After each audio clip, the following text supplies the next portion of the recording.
Hey everybody, this is the Sliders Review, and I'm here today to talk to you about a TV show that I came across on Amazon, and that show is called The Wilds, Episode 6, Day 12, and this is a Gretchen episode, and oddly enough, it's a Leah episode. That's right, Leah gets 2 episodes. So it starts off with Gretchen looking at Jeanette's body, and she is upset to the point where she checks herself into a mental ward. In this episode, it's revealed that Gretchen actually has a kid, and that when she's in the psych ward, she wants to call him, and I think maybe see him, but I think she wants to call him mostly. And so, they tell her that you can't call nobody because you signed this document saying you'll be here for a 24-hour hold. So she gets all upset, talking about she don't care what she signed, and she's gonna call her kid. So the orderlies come in, and they inject her with a sedative, and she goes to sleep. So when she's talking to somebody, I think she's talking to one of the psychiatrists or something like that, and she said that, she doesn't want to talk to you, she wants to talk to this other psychiatrist she's heard about, this really, really good one. And so they arrange for her to talk to that person. And that person turns out to be Faber, the same dude who's with Young when he interrogates the girls. Now this is getting interesting. So he's doing his psych thing on her, and she's giving him this complete BS story where he can see through. And he tells her, your story you just told me is a complete fabrication. I can tell you're lying because of the way you keep moving towards the right. You keep looking towards the right. You keep doing this. You keep doing that. And she has this huge smile on her face. And then she's all like, I knew you was the person. I knew you was the right person that I needed. And I've been looking for somebody like you because I have a very special project that's going on right now. And she tells him plain and simple, you can waste your life here in this third-rate mental place, or you can come work for her for something much higher and pays higher. And of course, that's Dawn of Eve. But she says that she's going to need him in 2 months. Now, that's kind of weird because I didn't know the girls were on the island for that long period of time, because when you get to episode 10, it's a whole lot less, but we never see the girls technically get rescued. So no telling really how long they've been on that island. So if it was too much, no wonder they're the way they are in the present day. And the interesting thing about Gretchen is she's always 2 steps ahead. She has thought about this to the last letter. And it's to the point where I believe she hand selected so many people. And I honestly believe she has been tracking and following the girls for months to find out what specific type of girls she would need, But that's never been revealed. It's just a hunch. Now on to Leah. Leah is still in love with Jeffrey. She still can't stop thinking about him, but she's ready to move on. And so is her friend Ian. So, they're talking, they're chatting, they're having a good time. They're both flirting with each other and stuff. And they go on this little school retreat thing that's out in the woods where they camp. And they're still getting pretty flirty with each other, but then when it comes to the sleeping part, they're in each other's tent. And they start holding hands, and then he starts to kiss her, and she likes that, and then he tries to put his hand up her shirt, and she kind of backs it off, and then I think he puts it on her side, and he asks is that okay, and stuff. And so they start kissing, but then they stop because she starts crying. Because she's still in love with Jeffrey and she can't get over that. And he's upset, and he's all like, why do you still like him? He's an old pervy dude who goes after a young girl. I wish I can just beat him up or kill him or something like that. And she's all like, don't talk like that. He's not a bad person. And he's all like, yes, he is. So then she takes off and walks into the woods, by herself. So at some point when they're at school, she confronts Ian, and she's all like, I know it was you. And he's playing dumb, he don't know what she's talking about. But then, she tells him, I know it was you who ratted Jeffrey out, who gave him my birth certificate. So he finally confesses, and she's all like, why would you do something like that for? And so you can have us break up, and then you can get with me. And that's kind of what it was. Plus, Jeffrey's old, so she don't need him. She's like in high school, and so she gets upset and she tells Ian, I want you to call like Jeffrey and tell him it was you and that you're gonna leave him alone and you won't like call the police on him. Ian just walks off. I'm gonna assume the cops never got called because Ian, picked up the phone call in the first episode. So later on at night, she's at a party and she's giving some dude she's hooking up with an old fashioned in the car. So it's kind of like she's trying to move on from Jeffrey, but she still kind of can't. And she don't want Ian because of the betrayal thing. So, like the new dude, he's all asking her, are you single? She's like, yeah. She asks him. He's like, no, I have a girlfriend, but she's like out of town. So, of course, Leah doesn't like this and she just starts like walking off. So then, like, Leah decides she's gonna dance in the street, put her earbuds in and just have a good time just dancing to the music at night where she can't see nothing and nobody can really see her. And of course, what happens? She gets hit hard by a car. Now, while at the hospital, she's laying around like a zombie. She's okay. Like, she's alive, but she's just motionless. Like, she's still depressed over Jeffrey. And her mom can see that she's upset about something, but she won't say. So while her mom is talking to the doctor and her husband, she keeps saying like for like weeks now, Leah's been immobilized, just won't like move or nothing like that. So of course, what do? They're gonna send her to that all-girl retreat, the Dawn of Eve thing. And that's how Leah got there.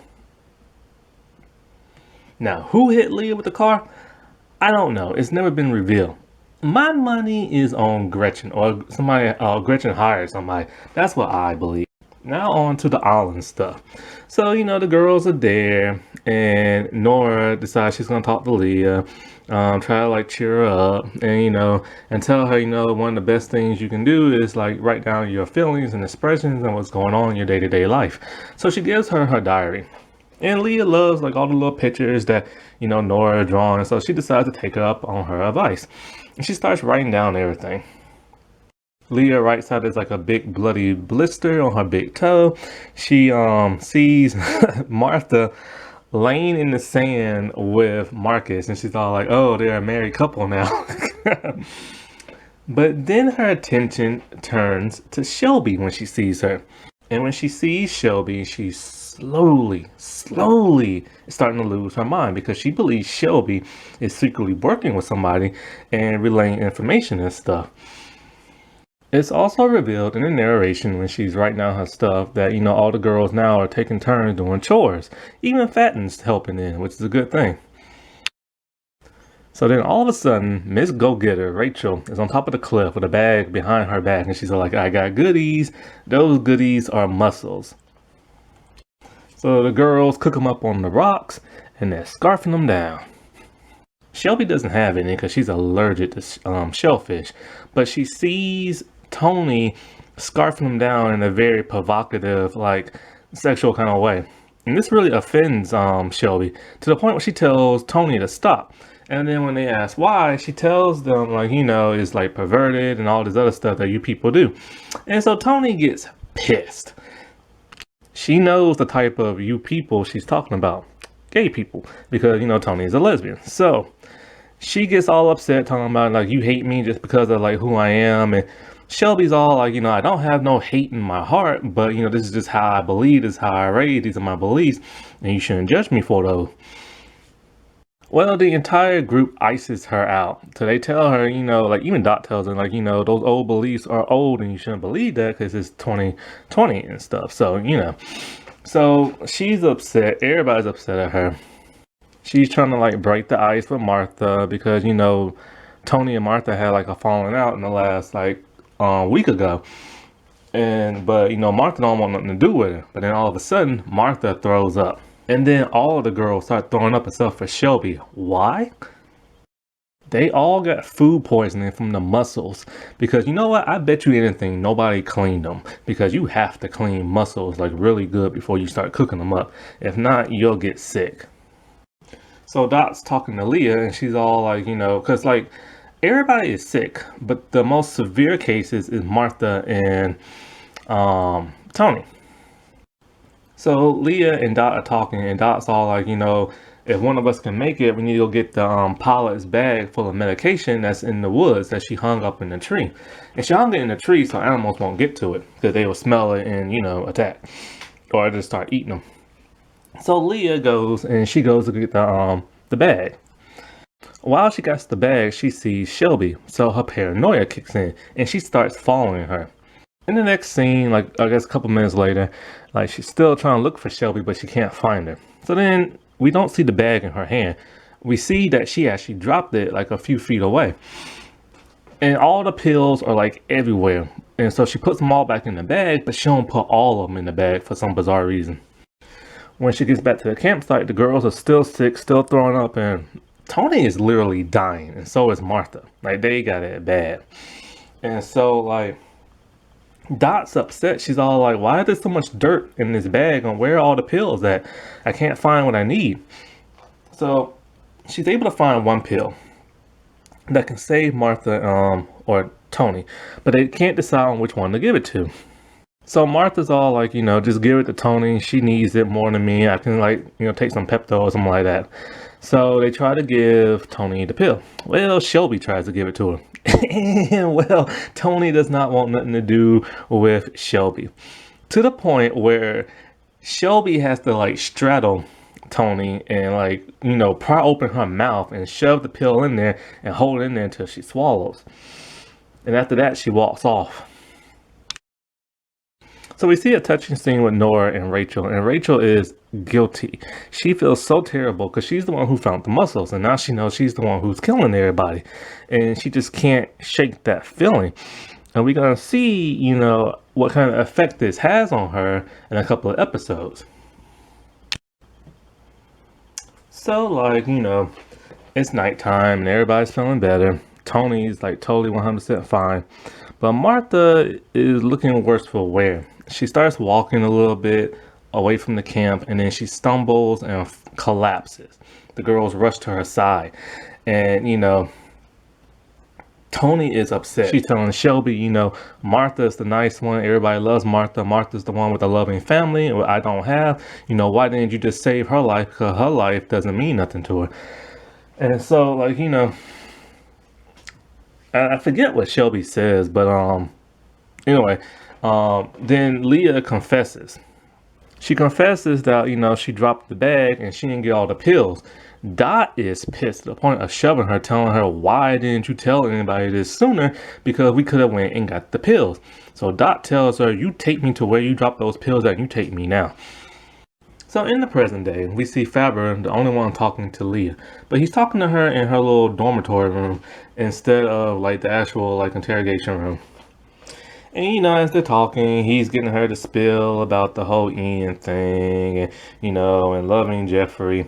And then she starts to get, angry because she feels that he is judging her. And he's like, I'm not judging. But then he starts verbally attacking her. He's all like, well, you had the cell phone and you called Jeffrey and you didn't call for help. And then, with the whole pills, you didn't tell nobody that you dropped them. And why did you do that for? So she gets upset and she just doesn't want to talk to him because she doesn't understand why she can't see none of the other girls, why none of the girls have seen each other, and why they haven't went home yet. So she starts flipping out.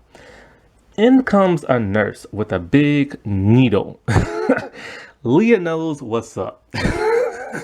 They struggle, and then she gets sedated. Episode 7, Day 15. This is a very interesting episode because it's not only a Jeanette episode, which she's dead, so she can't really commentate, but it's also a Gretchen episode. We find out some very, very, very interesting stuff in this episode. So first, let me talk about the stuff that happens on the island, because that's the more interesting thing before we get into the big twist reveal. So, this episode starts off very crazy and kooky. First, Martha is having a dream, and she's extremely delusional right now. She is pretending that she's back on the plane when she first got on the plane. And it's just this strange musical montage. It's almost like she's high or something like that. And the stewardess dude, he's there, and then suddenly he like splits into multiple versions of himself, and he's like dancing and he's singing. At first she's like weirded out, but then she's kind of like, yeah, I'm feeling this. And then she starts getting to the dancing like groove part, like smiling and stuff like that. And then this, I think I forgot the name of this song, but it's very, very popular. God, I don't know who sings the song, but it's a very popular song. It's something, something, something, cake, body, motion, something like that. Anyway, she's dreaming, and then all the stewardess dudes, they have like black cake, and then Jeanette shows up with a black cake, and then she's like completely freaked out because she's like, Jeanette, aren't you dead? And she's like, oh my God, am I dead? And then Jeanette's like, I have something to tell you. And then Jeanette just starts like screeching and screaming. And then like Martha wakes up. And when she wakes up, it's very horrific and scary because it's nighttime. And all the girls are in the ocean. And they're like struggling to stay afloat. And they're trying to get back to the surface. Pretty much what happened, a huge like tsunami came in and just swept all the girls and all their belongings into the ocean. And they're terrified and they're screaming and they're trying their best to like get everybody back to shore. And some of them are trying their best to like gather their supplies because they know they're gonna need them. Well, Nora's holding on to like a piece of luggage and she's trying so badly like to stay afloat, but she keeps like almost drowning and she's screaming out for her sister Rachel. Rachel sees her, but Rachel doesn't go for her. Rachel instead goes further out and gets the black box. This is gonna cause Nora to be extremely pissed off for the entire episode. And as Nora is just like looking at her sister leaving her, they see the mannequin float further and further and further out into the ocean. So now their little pretend boyfriend is gone. So now in the morning, in the daylight, they're now like exhausted and they're like on the island and they're like really upset about what happened last night. So Dot, she decides that, it's time for them to pack their stuff up and look for another location to start sleeping. They know they can't sleep in the cave, so she decides to go like on another side of the island. And so, Rachel's kind of, I think she asked for like Nora's help or something like that for something. And like I said before, Nora's like extremely pissed off because, Rachel just literally left her in the water to go get the black box. And so Nora's like, just keeps annoying her, doesn't like want to help her or nothing like that. So at this point, Shelby is like gathering as many supplies as she can, but by herself, because nobody wants to help her because people are still pissed that she's a homophobe. So as she's gathering supplies, Leah is talking to, I cannot say her name, Fatna? And so she's talking to her. And at this point, Leah is starting to really lose it. She's becoming extremely paranoid. And to the point where she's acting a little crazy. And the others are letting her know, you're acting a little cuckoo in the head. But Leah is for sure starting to figure out that maybe somebody put them on that island. And that maybe somebody's helping them out. Especially when she found Jeanette's cell phone. But she's starting to suspect that Shelby is the other person, like the mole type person. Because Shelby is constantly finding supplies that they always need. And very important supplies. And she keeps going off by herself. So Fatten, she tells her, you might want to cool it and everything. I know she's not the best person in the world, but, we need her. And you're starting to act kind of crazy and everybody can see that. So Shelby finds like all the supplies that she can. She brings them back to the group. And it's a lot of good stuff they need. It's more clothes. It's, I think, not necessarily food, but it's vodka. A big bottle of vodka that's never been opened. But here's the thing.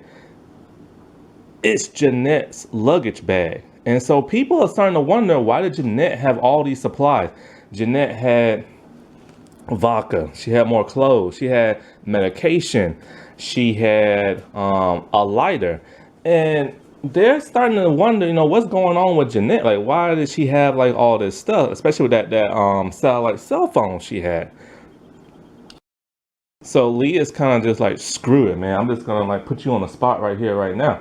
And so basically, she starts like grilling and interrogating Shelby in front of everybody, talking about how come every time we need something very important, here you are, and you're always the one to find it. And then she's kind of like, because every time something bad happens, all of a sudden good stuff starts showing up, and it's always you finding it. So Shelby's kind of freaking out because she's kind of like, oh crap, now everybody's gonna hate me even more. But then Leah brings up, where do you keep disappearing to? And Shelby, of course, doesn't want to tell nobody it's about her teeth. So, like, as Leah's mind slowly starts to unravel, she grabs the lighter from Dot and she runs more towards the ocean, and she's all like, I'll do it. I'll throw this lighter in the ocean because you know what? As soon as I throw it in the ocean, another one's gonna magically appear, and it's gonna be Shelby, the one that brings it to us, because she's working with somebody. And so all the other girls are screaming at her, telling her, they need the lighter, don't do this, and all this stuff. So next thing you know, Nora is the one who tackles Leah, and she takes the lighter from her. After that, Fatten tells her, I told you to cool it and you couldn't. And now look what happened. Because what happened is Shelby decides to reveal her big dark secret. Well, one secret. She has two. So as Leah's all in her face interrogating her, Shelby just rips out her fake teeth and she shows it to the entire group. And she's like, ha ha ha, look at this. Look at me, I'm a little freak because, I don't have like teeth. And so like she's ashamed and she's embarrassed because she didn't want to reveal this to everybody. So she told everybody, this is where I run off to all the time. I go to clean my teeth. The same thing I've been, my dentures, same thing I've been doing since I've been like 11 years old or something like that. And so, Dot, of course, she knew this because of that other episode, but the other girls didn't. So they start to feel kind of sorry for her a little bit, and Leah is feeling like crap at this time. So Shelby gets like upset and she just like walks off and stuff. So later on in the Flashback Island episodes, Tony is gathering firewood. And she's also looking for like food to eat, because the only thing they have to eat really are like nuts and fruit that they forage for. So while she's doing that all by herself, Shelby shows up. And she's like telling her, hey, no, I'm not following you. I just like wanted to like help and everything. So they have like a tiny bit of a skirmish because of the whole homophobia type thing. But then later on, Tony starts to kind of like, okay, I'm kind of gonna be nice because the whole teeth thing. So she starts to kind of like bond with her, and they start like joking around with each other. And then as they're like, and as Tony's kind of like bonding, joking around, Shelby's kind of like, I don't hate you, it's just like a difference type thing. Like I get like who you are and all that stuff, and I don't hate you for that. And then Tony tells her straight up, yes, you do. Like, the expression on your face, like, proved it. And the way you act towards me and stuff. Like, you can say all you want that, like, you accept me for all this other stuff, but deep down inside, you don't. So then these two and then Shelby starts to tell her more about like, about her life in the past, about how everybody wants her to be perfect, how she has to make sure her hair is straight, make sure she doesn't wobble in her heels, when she does her beauty pageant type stuff. And then she's constantly under the radar, and she hates that. She just wants to be an ordinary person. And Tony pretty much tells her, don't think that like, just because you have like problems in your family life, don't make you a better person for, in the way you believe and stuff, because everybody has problems and all this other stuff.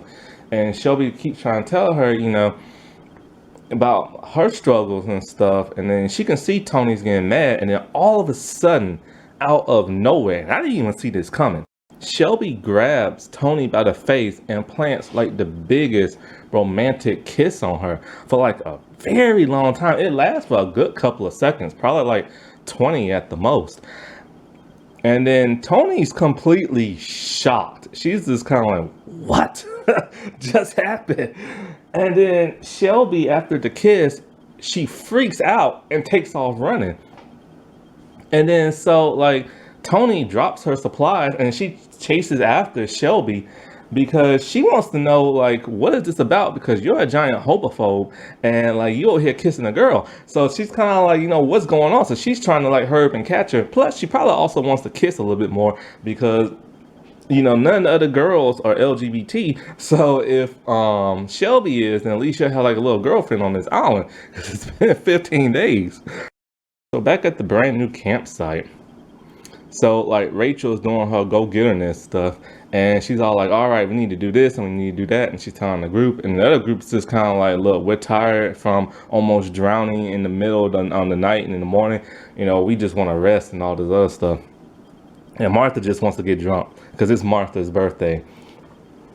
And so, Rachel's kind of like, this thing isn't gonna, like, this whole new campsite isn't gonna get built by itself, and the fire isn't gonna get started by itself. She goes over to Nora, and all this and other she's like, stuff. Okay, look, I need help. And Nora, like, just draws a picture of the middle finger and gives it to Rachel because she's still pissed that her sister left her to drown for that black box.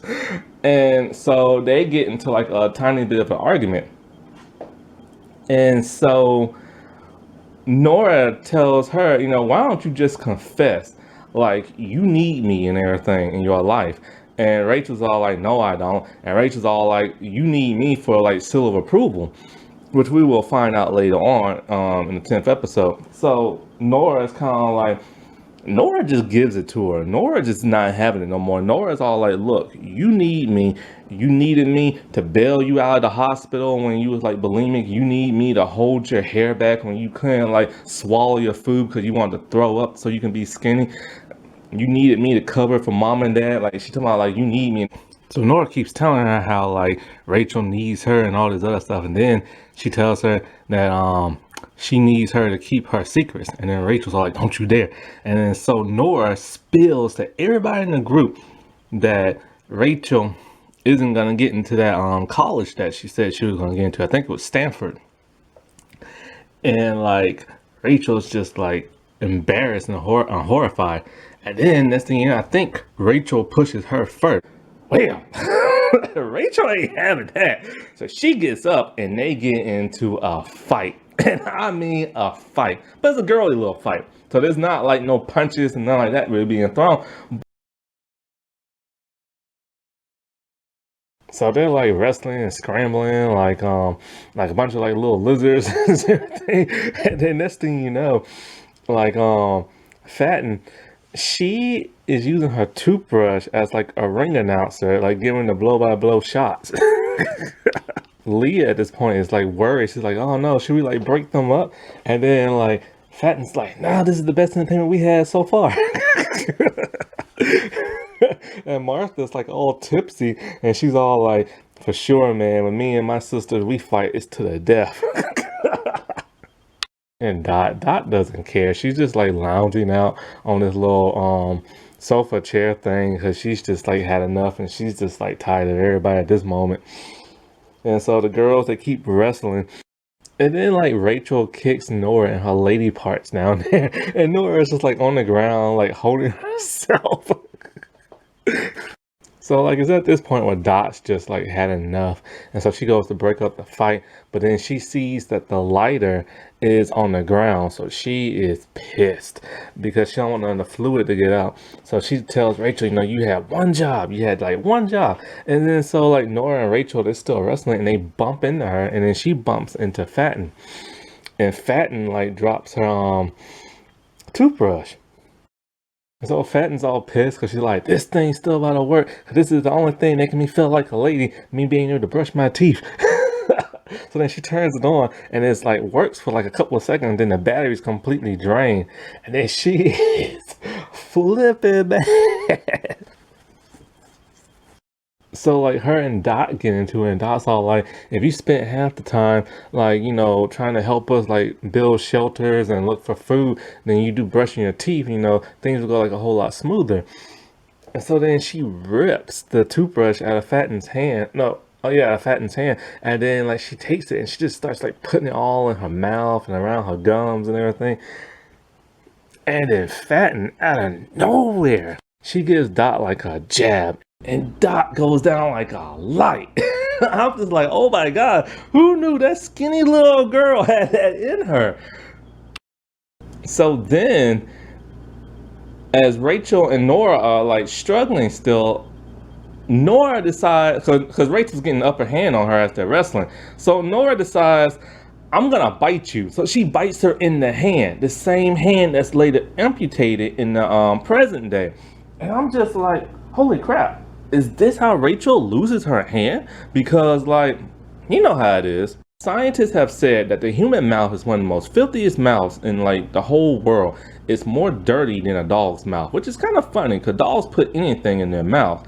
But I'm thinking, okay, she gets bit, she's cut, she has a wound on her. The bacteria from Nora's mouth, because she hasn't brushed teeth in 15 days, the bacteria in her mouth probably infects her hand, and maybe she has to amputate because they don't have that much medical supplies or medicine. So it's like, I don't know. Like, I don't know. So after like Rachel gets bit, like what were their names? Shelby and Tony, they come running in, and then they bump into like Nora and Rachel. And so you think Tony's gonna get pissed in a fight, but she doesn't. And then Dot finally wakes up. And she lays down the truth and makes everybody stop fighting with each other. She tells them that the last thing they need to do is fight one another because it's been 2 weeks. Think about it. Maybe our families are still looking for us, but everybody else in our city, they've probably given up because it takes money to do a search, and it takes resources and time, and a lot of like person power. So it like, at a certain point in time, people will give up looking for somebody if it's been past like a certain amount of time, and it's been 15 days. So Dot tells her that, maybe our families are probably still looking for us, but the rest of the world has given up. And so the last thing they need to do is like fight with one another. And so all the girls stop and they realize, crap, they might either live on this island until all the like nuts and fruits are like dried up, or they're gonna die soon, And so that's pretty much everything that happens on the island. Now let's get back to the flashback point. So we see Gretchen giving like kind of like a presentation about how she wants this whole Dawn of Eve program to be like the future for all womankind. And she has pictures of all the girls on the island looking the way they do. So, and then she's all like, talking about how the girls have done this and the girls have done that to survive and everything else. So she's giving her little presentation pretty much to like her little staff. We then flash back to a point in Jeanette's life when she's in college and somebody's giving a lecture and she disagrees with what the person says, and then somehow she ends up meeting Gretchen and they start to bond. And they're really bonding like really, really, really tight. Like, because, Jeanette tells her that, she's a huge fan and she don't understand why she stopped giving lectures and all this other stuff. And I think Gretchen tells her because she got older, and what happens when women get older, they end up getting fired. And so, they just bond on like how strong of feminists they both are. Oh, and by the way, Jeanette's name isn't Jeanette. Oh no. And so when they start to bond, she starts to tell her stuff more that happened to her in college. She tells her how she went to a party and ended up date raped and stuff. And that's when she became like more like a strong feminist type person and believed women should do things for their own. So she agrees to take part as a mole in the Dawn of Eve program. But she's a college student, so she's pretending to be a high school student because she has a very youthful face. So what Gretchen and her staff does is they create an entire fake life for her. They create the name Jeanette. They create several like social media profiles. They cut her hair. They like put her in all these like teenage type outfits, and they take hundreds upon hundreds of thousands of pictures of her, something like a normal person would do in the day and age, especially a teenager, and put it on social media. Like they even created like YouTube videos of her pretending like to cook and all this other stuff. And it's like they went like beyond to create like a fake life just to trick a group of teenage girls. Her real name is Lynn. Now, something interesting happened when Lynn and Gretchen's assistant were making the fake profiles for Jeanette. She asked him, like, who's the other mole person, like the other contact person. And I was on my tablet, so I was watching the episode, but not really because I was doing something. And then his response really caught my attention and started to make me think. I'm like, oh my God, I can't believe they're doing that in this show. And what he says is he'd rather die than betray Gretchen and tell who the other like contact person is. And I'm just like, he'd rather die? Like, that's kind of weird. Why would he say something like that? And then I started thinking about the other episodes. I'm like, no, they did do this. Now let's put a pin in that towards the end of this video to explain what it is that they did. So then it cuts to when the plane is pretending to crash, and then it cuts to like a water dock. And so then we see Gretchen and her team loading all the girls onto like different boats. Now at this point in time, all the girls have been drugged because they're gonna believe that, the plane crash landed, they end up in the ocean and end up stranded and stuff like that. At this point in time, when Lynn starts to see the girls completely passed out and are like not really moving, except for Leah, she's kind of like, her eyes are kind of opening a little bit. Like she's starting to have some PTSD moments from when she was drugged and everything in college. So then she completely flips out and takes off running, saying she can't do this. Like, she can't do this. This is bringing back to me bad memories. So then Gretchen's assistant, he tries to grab her hand, tells her to wait, but then she slips. And then she hits her side on the pier and she falls into the water. He goes and get her. And, he's apologizing, telling her he's sorry, he didn't mean to do it. And he sees that she's hurting like really bad. So he's feeling like call like an ambulance or something like that. And he said, it's not too late. We can call this thing off. We can call the police or something like that, And so she's like, no. Like, I can do this. I can do this. And so she changes again in her mind. And then she goes along with the ruse. And that's actually how she died on the island. It wasn't because of the crash, because, they didn't crash. It's because she had internal bleeding from hitting her side on the wood pier. Then towards the end of the episode, when they're back on the island, the girls have now all calmed down and they're relaxing and they're having a kumbaya moment. And next thing you know, a plane starts to hover above them. So the girls grab the pilot's attention and he turns around and and the pilot obviously sees them. So now they're all excited because they're all like, woohoo, they're about to be rescued and stuff. However, Shelby looks very, very, very upset on her face because she kind of doesn't want to be rescued. She's kind of like, she likes being there on the island because she don't have to go back to her regular life. And that's something she hinted towards when she was arguing with Tony. She was telling Tony that, since they're on the island, you don't have to deal with all that stuff from back home. And in the next episode, we will find out why Shelby doesn't want to go back home. Okay, episode 8. Before I start off with this episode, let me just warn you that this episode deals with a very, very, very serious matter. It deals with teen suicide. And as we all know, that suicide is never the answer. And if you ever feel the need to do that, then I suggest you get yourself help as soon as you can. Call a prevention hotline, talk to a friend, talk to an adult that you trust, like somebody. never like if you take your life, then you're basically letting that person win that like tormented you, and you don't want that person to win. So do whatever you need to do, but get yourself some help, because pretty much every person in this world has dealt either with suicide themselves or somebody they know personally that like has tried it or has actually succeeded in it.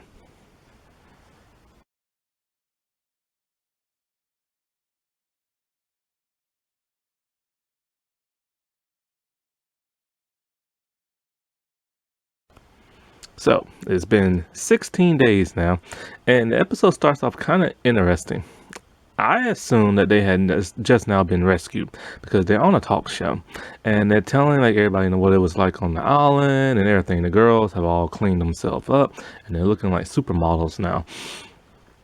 And I'm really thinking, okay, this must be the point in time when the girls get rescued because, in the present, they're in that little chamber area, being interrogated.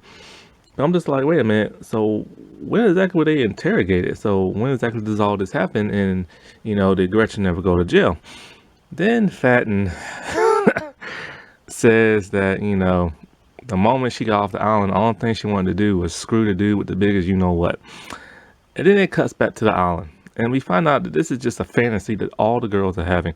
They're pretty much rehearsing what they're going to say and what they're going to do when they get like rescued and on live TV. Well, Dot's all like, she's going to like, get with that nurse dude that she likes that helped her dad out and stuff. And pretty much like all the girls are just so excited because they thinking, they about to be rescued because that plane saw them. So pretty much in this whole episode, the girls just kind of like Screw looking for food, Screw trying to like do shelter thing. Let's just have fun and play in the ocean, run around and stuff like that. So they're in the water, there's like two people on the team and they have people on their like shoulders and they're like trying to push the other person off and they're just having a good old time, like something they haven't had in a long time. Also on the beach scene, they discovered that Jeanette, aka Lynn, has edibles, THC. If you don't know what that is, that's pretty much like weed that you can eat, that's in the form of food. So Martha does not know that. And she eats a lot. She eats about 3. The other girls eat about 1. And then when they tell her what it is, she's like, oh no, what's going to happen to me? Well, we pretty much all know what's going to happen to her. She gets baked big time. And being out there in the hot sun with barely any water, not a good sign. So this episode is a Shelby episode, and we're going to find out everything about Shelby's life and why she kissed Tony and just stuff like that. But before I get into that, first let me get into the actual, well, not necessarily present day, kind of like the flashback stuff with Gretchen and then the present day. So Gretchen is having lunch with one of her brokers, and the lady wants to know how her money is spent for this whole Dawn of Eve program. So Gretchen is doing that, but she doesn't want to do that. Also, Tom, her assistant, informs her that a plane, saw the girls and turned around. Gretchen is not happy about this at all. So Gretchen is, she hires somebody to take care of the pilot. After the little lunch thing, she goes back to her little like headquarters and she's talking to her staff. She's talking to Tom and she's talking to, what's the other lady? Susan. And, they're explaining to her what happened on the island because something interesting happened on the island that involved Alex, the guy who put them on the boats and like tripped up Jen by mistake. So they're talking about the pilot for the most part. And Gretchen's all like, the pilot has been dealt with. I hired somebody to take care of him. The money got paid in full and wired, and so we don't have to deal with that, and we don't have to deal with nobody finding these girls. And so both Tom and Susan have like worried looks on their faces. And I think it was Susan. Susan asked, did you have the pilot killed? And then Gretchen kind of just like pauses and was like, no, like what kind of monster do you think I am? And then Tom's like, well, I never believed you would do anything like that before, but Susan didn't. Tom is kind of weird. Tom acts like he's in love with Gretchen, but he also acts like he's gay. So that's what's kind of confusing. So either he's in love with her, or he's gay and he just has like a profound appreciation of her. But yeah, they pretty much question if she had the pilot murdered because, I mean, come on, Gretchen created this entire ruse of a bunch of girls being stranded on the island. And like, so if she's capable of doing that and having everybody follow her, then what else is she capable of, But pretty much she just explains that she gave the pilot like a ton of money, make him shut up so that he'll never reveal what happened. And pretty much like they're gonna act like the rescue team and stuff. And that's all the flashbacks on what present stuff. But before I get into like the actual present, well, actually I'll get into the present stuff now. So in the present day, it's Shelby, and she's being interrogated by the FBI dude, supposedly, and the psychiatrist dude. And Shelby's appearance has changed dramatically, kind of like Rachel. Her appearance have changed because now she's on crutches. How did she get on crutches? Like, ugh. Like, I don't know. Like, I just don't know. It's never shown in any of the flashbacks how she got on crutches or anything in those 10 episodes. Also, her appearance has changed because she is now bald. Yeah, something happened to where she is now bald. Now, it doesn't get revealed, I don't believe, in this episode. I think it gets revealed in another. I'll have to go and rewatch it. Because, I do all this by memory. But sometimes like it gets kind of fuzzy, so I'm like, okay, maybe I'll just watch it. So Shelby's life is pretty much like this. Her entire family is super religious, and I mean super religious. Her dad is like an instructor at this kind of like fitness place, and while they do the fitness stuff, he's preaching the word of God. Her mom is a devoted housewife and devoted Christian,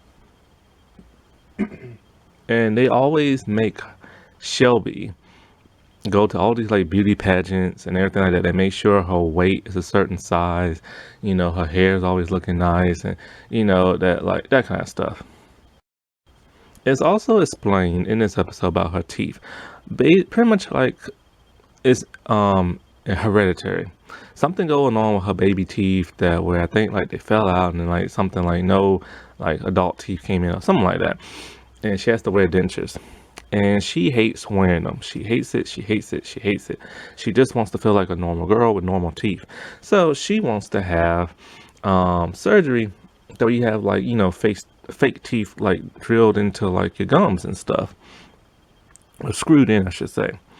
Well, her parents tell her that what your dentist told you. You can't have this done because at your age, if you have this surgery done, then it's going to be excruciating pain. It's going to be basically like torture in your mouth. But Shelby's all like, I don't care about the pain. I just want like teeth in my mouth. And her parents like, no, you're not getting this surgery done until you're 18 because, that's the age that the dentist told you to have it at. So she's like, okay, fine, whatever, with a big, like, kind of like sarcastic smile on her face. We find out in this episode that Shelby has a best friend named Becca, and her and Becca do everything together. Well, almost everything. You'll find out why. So, they're at the little bowling league thing, and they're having a good time with their friends. They're bowling, and in walks Shelby's older brother. And so Becca's kind of like, oh, she used to have a crush on him and how he stopped talking to her and all this other stuff. And Shelby's kind of like, well, why did he stop talking to you? And then Becca reveals that she gave him oral at one point in time. Well, actually, more than one point in time. At a certain age.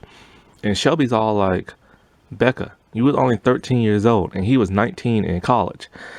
Look, that's disgusting, all right? I don't care what anybody says. Just because the word teen is in the word 19 doesn't mean you're a teenager. You are a legal adult. You can't drink, but you're a legal adult. You became a legal adult at the age of 18. So everybody under you is like a no-no, all right? And people like that need to be in jail. So anyway, Shelby is mortified. Becca's kind of like, oh, whatever, it's okay. Like, I don't care. Like, I had a good time. And plus, you won't let me do that to you. So, I did it to him. Because it turns out that Shelby and Becca kind of like each other in an LGBT kind of way. So Shelby being pissed off that she's all like, you know what? We're going to get revenge right now. And they do something to his car. I forget what they do to his car, but they kind of like wreck it in a little bit. Not wreck it, damage it, but they do something to it that kind of like messes it up.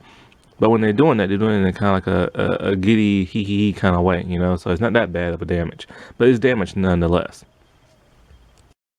So one night, when they're hanging out in their room at Shelby's house, Shelby and Becca are talking.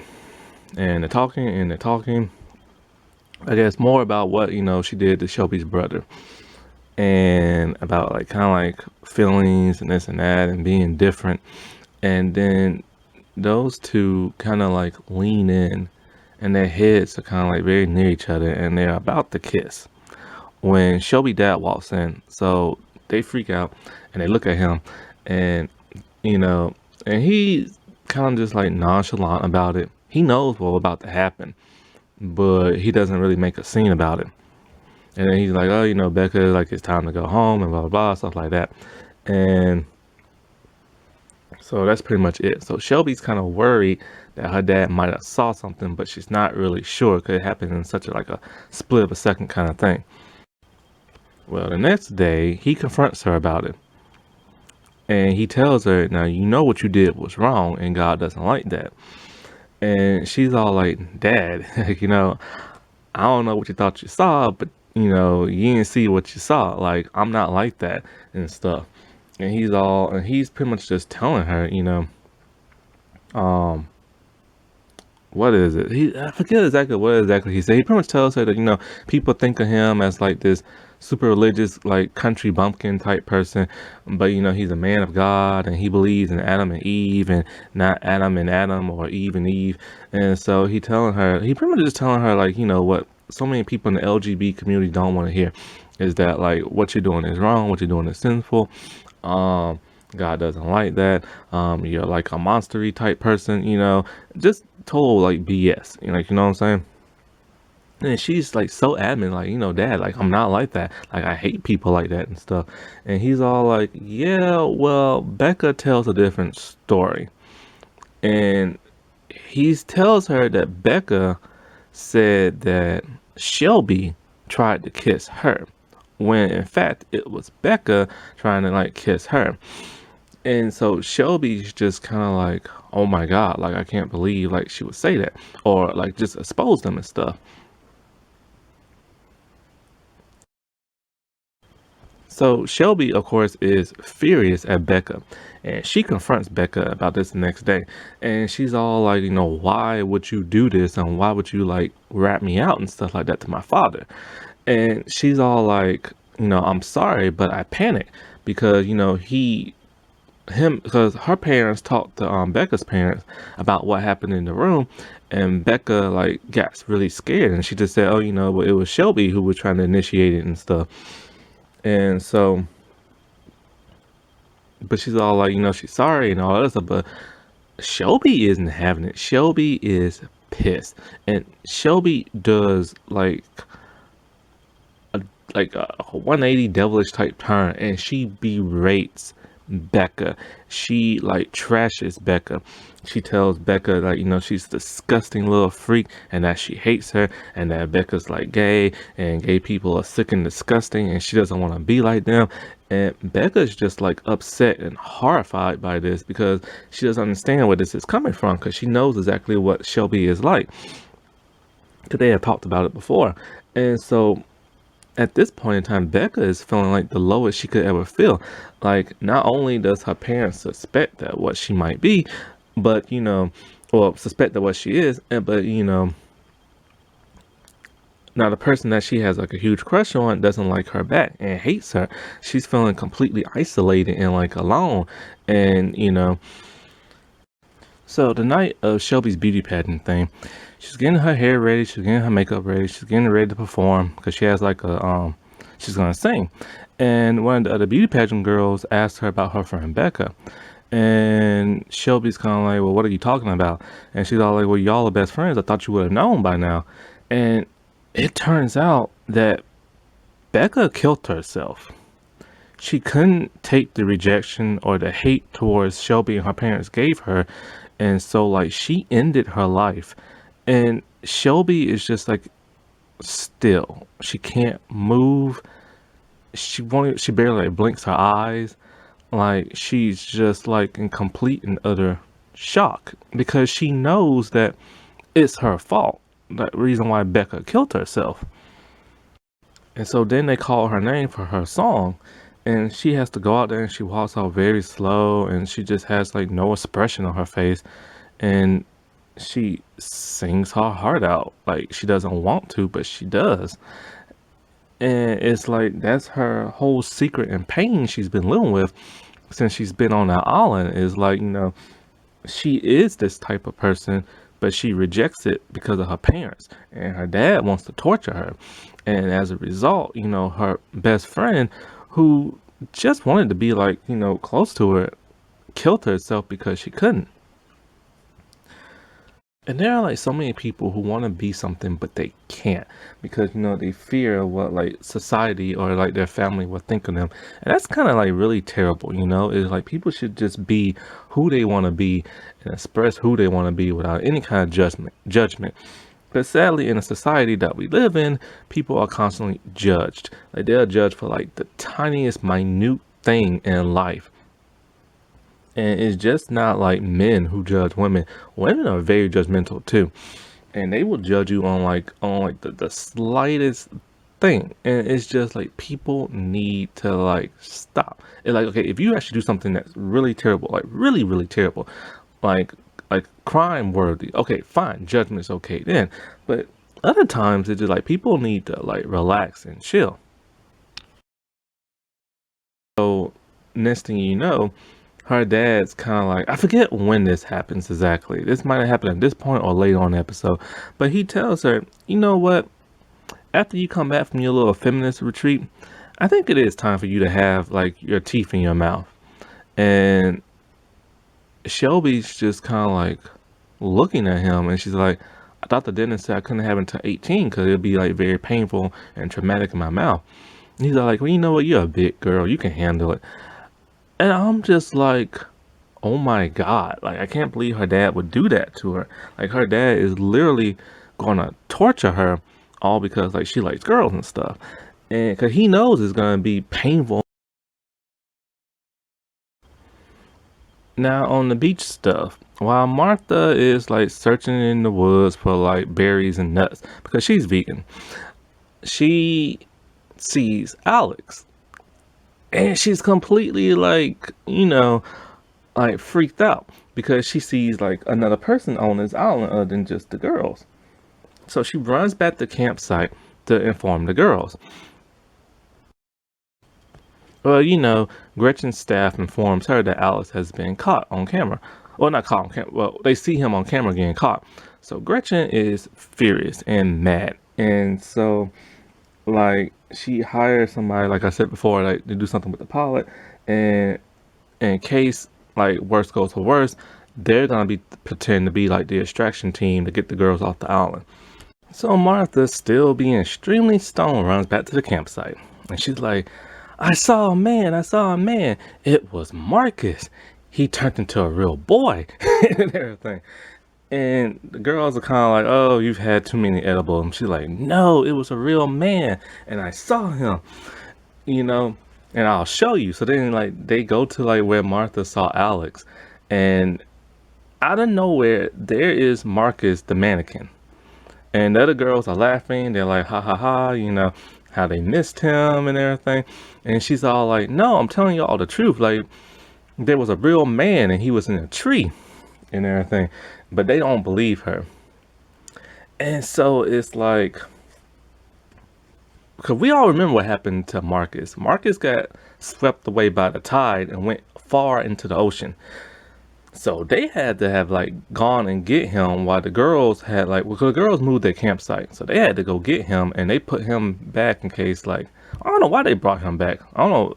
I guess Alice was kind of like, crap, you know, like I've been caught and I need to kind of like cover this up somehow. And I guess like he found like Marcus in the ocean when he was like, you know, on the boat coming back to the island and everything. And so he used him as kind of like a ruse to kind of like trick on Martha's head. And it worked too. And then it's revealed how Shelby lost her hair. Now, I heard this myth a long time ago when I was little, and I don't think I've ever done it. Or I might have done it, which is probably why I'm going bald now.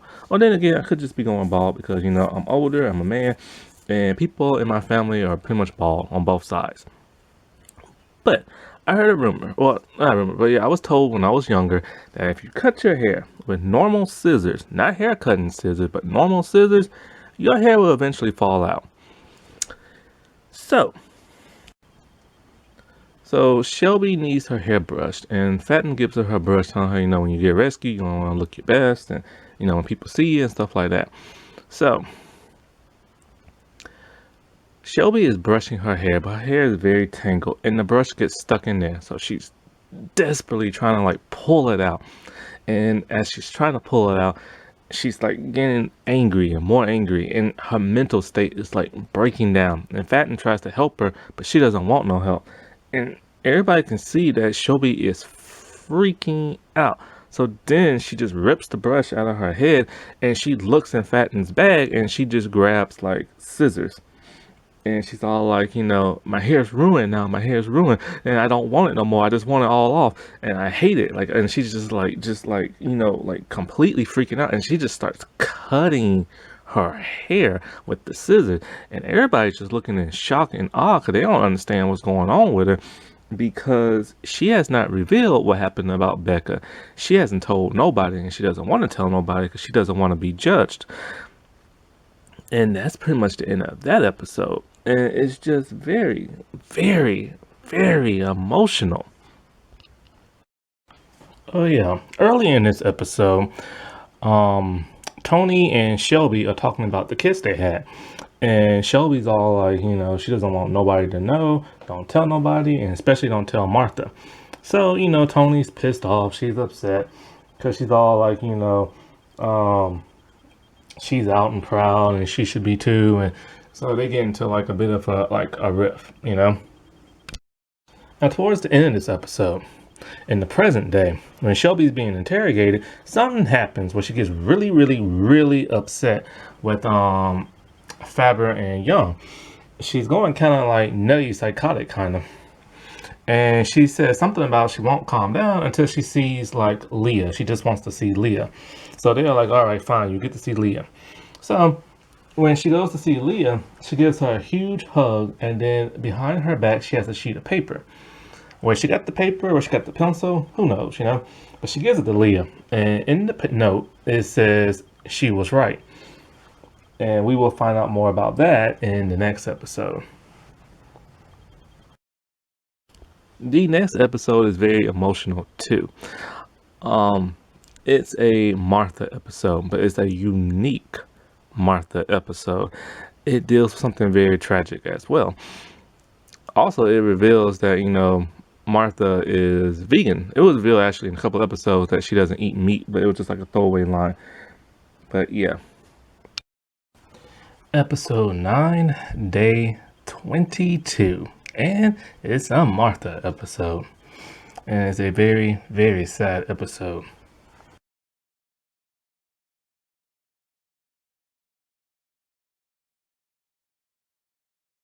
So this episode starts off with Young viewing and monitoring all the girls in their room on a tablet. But we don't see all the girls, interestingly enough. Now remember, he's the supposed FBI dude. And so Gretchen walks in and she makes some kind of comment about, oh, I see you watching the girls. I'm surprised you didn't have your hand in your pants or something like that. Or I think she accused him of having his hand in his pants, something like that. And I'm just like, are you freaking kidding me? Like, this is the one thing that pisses me off, and I will get to later on towards the end of this video about that one thing that really, really, really, really pisses me off. So let's put a pin in that for now. So in a way, she's starting to doubt him because he's starting to feel sorry about all, like, deceiving these girls. So she tells him she needs him to go over the Martha case, because this is a Martha episode. So he opens up a box and he sees all this stuff. It has a lot of the girl supplies in it. It has Nora's diary. It has Leah's book. It has the little green hoodie that Martha wears. So he starts to read the diary, and Nora is given a blow-by-blow description of everything that's going on since being on the island. And so he's reading that the girls have pretty much given up at this point. It's been a couple of days since they saw the plane, and they haven't been rescued yet. They've gone 2 days without eating. They are delirious. They are tired. They're frustrated, and they're just broken, like just broken. And Dot, she's upset herself because when she thought they were going to get rescued, she told everybody to eat all the food. Now they don't have anything. So it's Shelby, Martha, and Tony. They're all in the woods scavenging for food. They're looking for nuts, berries, any type of fruit they can find. They're foraging. All of a sudden, Shelby finds scat. And the other girls don't know what that is. Pretty much it's poop from animals. Well, of course, where else is it going to be poop from, But she tells them it's a hunting term in her little community. And so, like, Martha is getting, like, upset. She's all like, are you part of that community, the hunting community?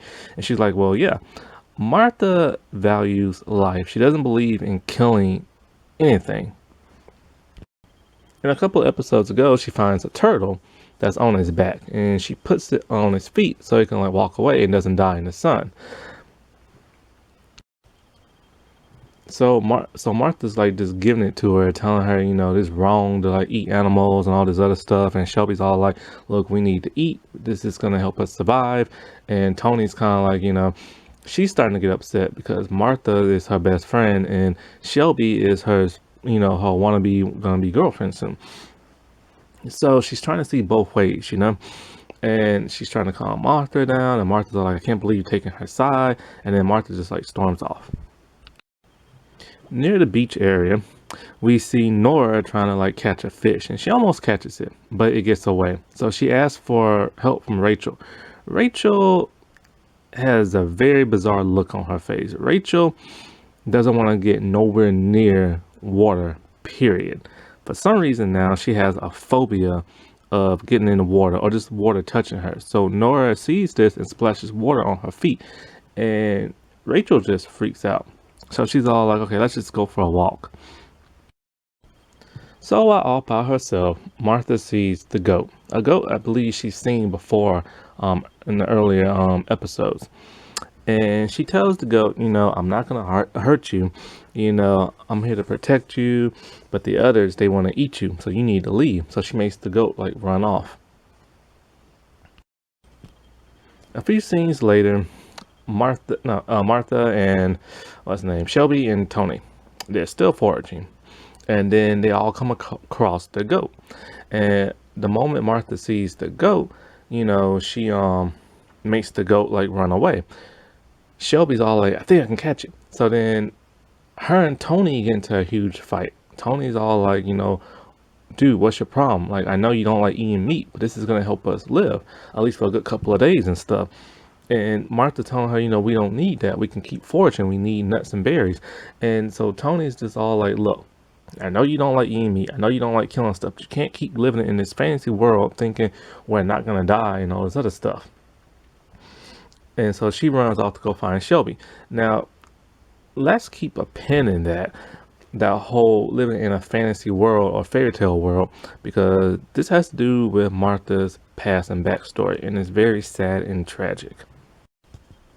So at this point in time, Leah is telling Fatten about this suicidal fish she used to have, a little goldfish, and that how they used to keep like a little tarp thing on top of like the bowl, and one day they forgot to, and then the fish just jumped out the bowl and killed itself. And Fatten's all like, don't use that past experience to like, validate something you're about to do like in your current situation. And so Leah's all like, screw you, I'm not crazy in the head. And then because people think she's suicidal now. And so she runs off, and Dot sees that and want to know what's going on. Next thing you know, Leah's just like pacing around like, the beach area as like Dot and Fatten's keeping an eye on her. And then Leah mind is like slowly but quickly unraveling. She is going nutty in the head. She's hungry, she's tired, she's delusional, she's having suicidal thoughts. She flips out and she's all like, you know what, I'm gonna get off this island and I'm gonna like find rescue because the plane like didn't help us and nobody's here to help us, so she's gonna help herself. She runs towards the ocean and just starts swimming, and she's going far out, and Fatten and Dot, they're like screaming at her, telling her to come back and everything. So while this is going on, Nora and Rachel are on top of a cliff, and Nora telling her, it's time for you to tell the truth about what's going on with you and Water, and and all this other stuff. And so Nora is trying her best to persuade Rachel, you can't be living in fear, and you used to love the water, but now like you hate it and you can't let that conquer you. Well, they see Leah in the ocean, and Nora tells her, you're the best swimmer out here, you are the only person who can like save her. So, of course, Rachel bucks up and she dives off the cliff. She dives off the cliff and she rescues Leah and she brings her back. They're tired and exhausted, so they're laying out on the beach shore. Then Leah gets up like, I'm gonna do it again. So she runs back out into the ocean. She gets tackled. And then they're like holding her and telling her, you can't do this. So Dot tells her they only have one solution, to give her some sleeping pills so she can sleep this off and relax and everything. So, Fatten gives her the pills and she takes them and she's crying in her arms and she just like goes to sleep. So at this point, the other girls don't know what's going on. And so it's Shelby and it's Tony. They're talking, they're bonding, they're having some girl moments, they're having a good time. And then it happens again. They like kiss. And then they rip off their clothes and then they clickety clack all day long. At this point, Martha now finds the goat again. And it's a really interesting transformation that's going on between her psychologically.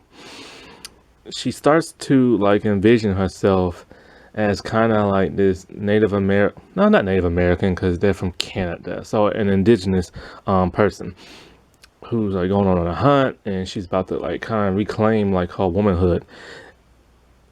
And there's a reason for that. Now it's time to get into the Martha backstory.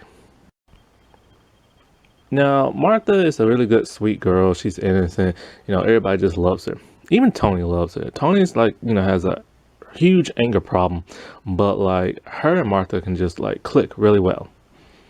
And so, and they always spend the night. Like Tony is always spending the night at her place because Tony don't like being home because, she lives in the foster care. And, like I said, her mom's in rehab and her dad walked off. Now, Martha and her indigenous people are about to have some type of like event. They call it a something powwow. I'm not really sure the name of it because the lady spoke really fast, and I'm not really sure what the name of it is, but it's part of their like tribe.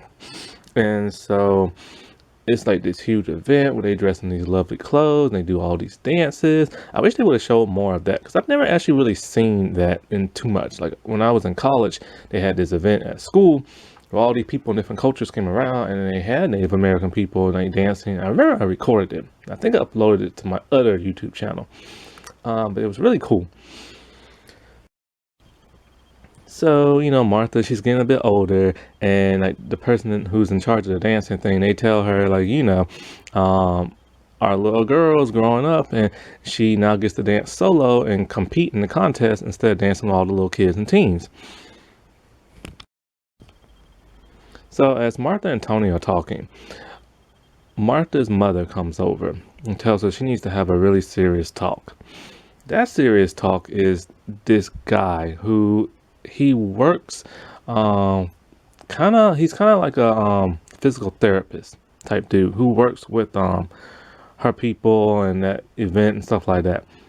He has been accused of getting a little touchy with the little girls. He has been accused of by multiple people of molestation and just getting really handsy with little girls as he's supposed to get on physical therapy. And they're looking for witnesses to testify against him.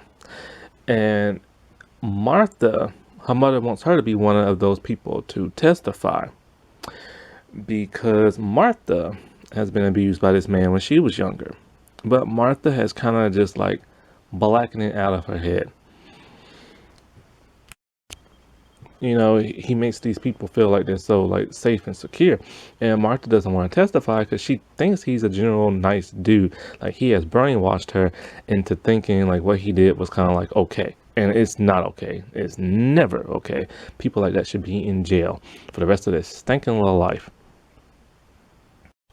So Martha is very conflicted this time. She's now starting to realize what this dude did is wrong, but at the same time, she still thinks he's okay. So she doesn't want to admit what happened because she feels shameful because she is a victim. And one night, when spending the night, Martha's mother was talking to Tony about how like Martha feels safe and they created this like fake illusion, this fairy tale type world that Martha lives in where everything's like all good and nothing bad can happen to her. That's that one thing that when they had that argument on the on the island about Tony telling her you can't always live in this fairy tale type world. So then, one night when Tony is spending the night, Martha's just like crying in her bed, and Tony is starting to suspect what is going on and stuff, and so Martha's in court and she has to testify. And they ask her plain and simple, did this man do anything to you? Sadly, Martha said no, and the dude gets away with it. So now on the island, when she's confronted by the goat, her little buddy, she feels like, she can no longer live in this fairy tale type world. And that she must admit to the truth of the reality that's, not only in the past, but what's going on now. So she picks up a huge boulder rock and she, when she's like, and you hear like all this I keep saying Native American, all this indigenous music. She's in like her gown and is there. She breaks out of her fake reality when she kills the goat and she smashes the crap out of it where you see blood like all over the boulder.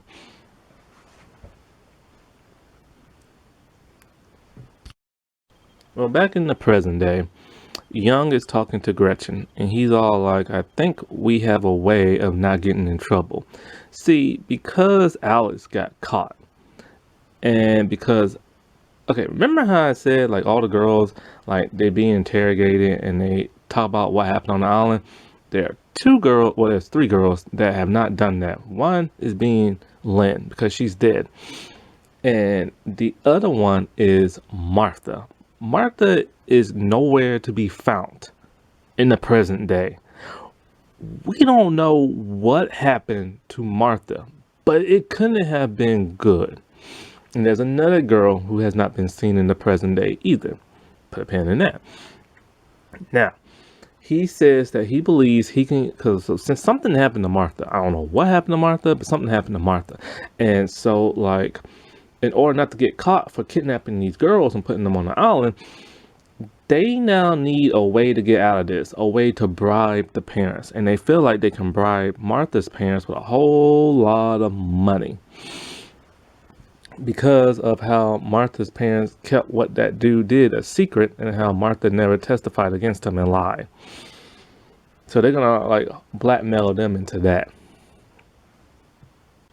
So at the end of this episode, we see everybody's asleep, but then we see Nora wakes up and Nora walks off. Leah sees this and Leah decides to follow her. Now Leah is still a little delusional from what happened before. And then it is revealed that Nora is the second mole on the island. And so she's talking to a camera. It's a one-way camera. So the people in Gretchen's facility, they can see Nora, but Nora can't see them. And so as Nora's talking to them, Susan and Tom, they see Leah walk up, creeping up behind Nora. Nora turns around and Leah's like, "It's you. It was you this entire time." And she's still delusional. And Nora's kind of like, "Crap." But then Nora, being smart as she is, and sees that Leah is still delusional, she just tells her, "Shh," and she cradles her and tells her, "You're just sleeping right now. This is all a dream." And so then the episode ends with Gretchen's staff looking at each other like, "Oh my God, I can't believe like we're screwed now." So the final episode, episode 10, and it's now been 23 days since the girls have been on the island. Throughout this episode, first I'm going to talk about the beach stuff, well, the island stuff. So we start to see just how Nora is able to send messages all the time. It isn't just she always goes out and talk to that camera tree. Sometimes she'll write like big letters in her diary, and she'll hold it up a certain way where a camera can see it, or she'll just put it in front of the camera. And she's letting everybody in Gretchen's facility know what's been going on by like smaller messages, like say Leah knows, or a plane or something like that, you know. And so next thing you know, Leah wakes up and she's like groggy and she's tired and she's like, "Oh man, how many hours have I been sleeping for?" And you know, her and Nora are like speaking at this point. And Nora's like, "Not for long," and everything. And then Leah's kind of like, "Man, I had this strange dream that I lost my mind and it was in the ocean. I tried to swim out and recapture my mind." That's when she went delirious the episode before. And you know, Nora's filling her in on like the ocean stuff and how like she's fine and everything. And so then something else, Leah tells her something like, "Oh man, like what are the crazy stuff that you do, and you my babysitter, and thanks for like keeping an eye on me," and stuff like that. And Nora's like, "Oh, you know, you're welcome," and she walks off. Then Leah gives her a look. See, Leah was pretending to be like groggy and tired by waking up, but she remembers everything that happened that night. So when Nora walks off again to go talk to the camera people, she follows her. And it's revealed that Nora has a cell phone that's hidden on the island. And she tells them that, you know, Leah is a priority and she needs to be removed from the island. So after the other episode, we see Nora bring Leah back to the campsite so she can sleep. But then we see Nora pick up a pillow and then she folds it. And it looks like she's about to smother Leah because Leah now knows. But then the camera, then it cuts to the title sequence, and the title sequence is red for the first time, but she doesn't kill Leah. So Nora's like running through the woods and everything, and so Leah is right behind her, like just trying to like follow her, but to stay hidden. And Nora knows somebody's following her, so Nora goes behind like a bush, and then when Leah goes behind the bush, she falls into a giant pit. And I mean, it is deep, very deep. So then like Nora sticks her head up so Leah can see her, and she's all like, "Don't be mad." And Leah is fuming. She is pissed. She is fuming. She's all like, "You know, what's going on? I can't believe you did all this." Blah, blah, blah, blah. And Nora's all like, "Look, everything will be fine. You just stay there." and stuff like that. So then Nora just walks off, and then Leah starts freaking out, talking about you get back here and all this other stuff. So it's morning time, and the lovebirds are now woken up because they've been gone all night doing it, and nobody has went to go look for them or worried about them. So that was kind of weird. So they wake up, and Shelby's kind of like, she's glad she did what she did, and she has no regrets, but she doesn't want nobody to know. And Tony's kind of like, fine or whatever, I'll co-sign and shit and stuff like that. If you're not ready to come out, like whatever. And then they have a hard time, and then Shelby's kind of like, no, it's not like that. And she's like, well, it kind of is, but whatever. Tony's just like, whatever. She's not gonna ruin this moment because and stuff like that.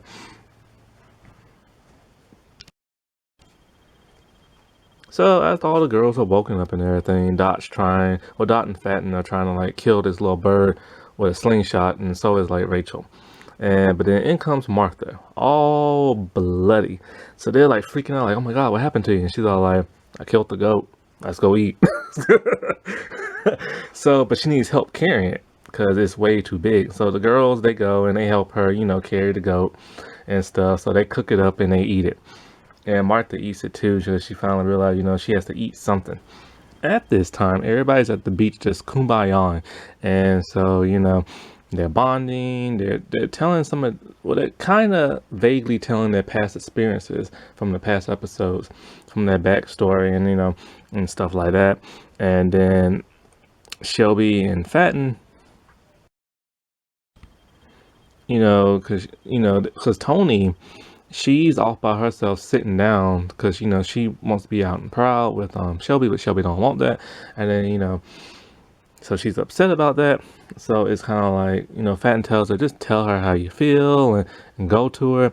And Shelby's like, has a weird look on her face because she couldn't believe that like Fatten knows. But she's like, look, I can sense like sexual frustration from like a mile away.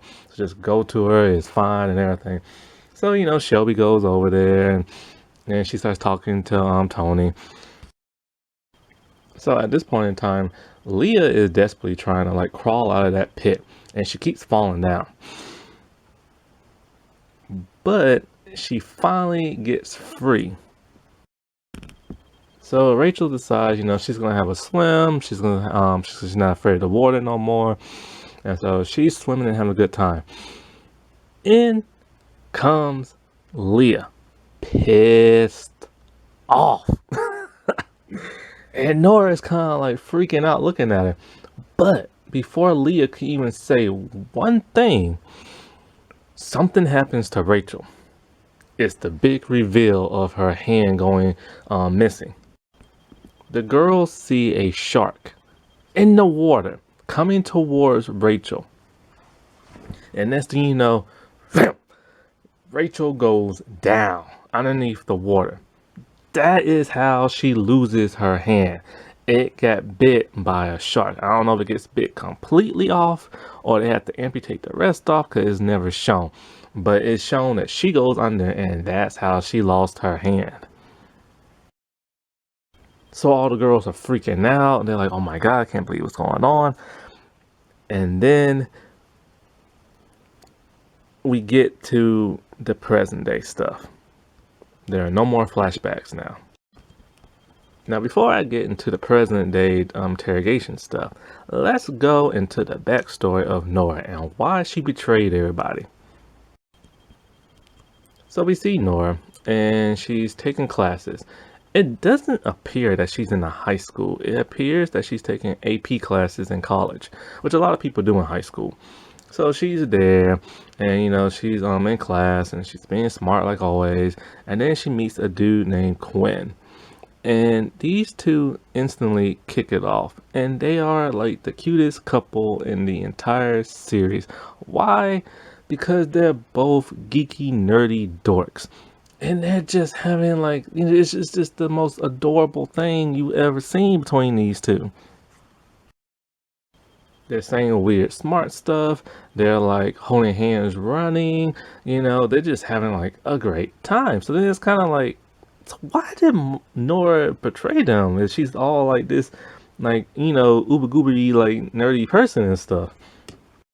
So throughout the entire flashbacks, we see, them two are like quickly falling in love and everything. But remember in that one episode when Rachel said that Nora needs her seal of approval for everything? It's true. So one night, it's Rachel, Nora, and her boyfriend. And her boyfriend is trying to Nora wants to introduce him to her. So he's trying to do like his best to impress, and he's being himself. And one thing that he does that gets on some people's nerves, he kind of like talks over them and doesn't let them finish. And Rachel can see this. And so when he goes off to do something, Nora and Rachel are talking. She's like, "Well, what do you think about him?" She's like, "He's cute, but..." And Nora's like, "Well, but what?" And she's all like, "Well, have you noticed that he kind of like talks over people and kind of like this stuff?" So that puts doubt in Nora's head. And then within seconds, she falls out of love with Quinn. So the next day, she's talking to Quinn. She's all like, "I don't think this is going to work out between us." It's just like, and he's upset. And he's all like, "Why?"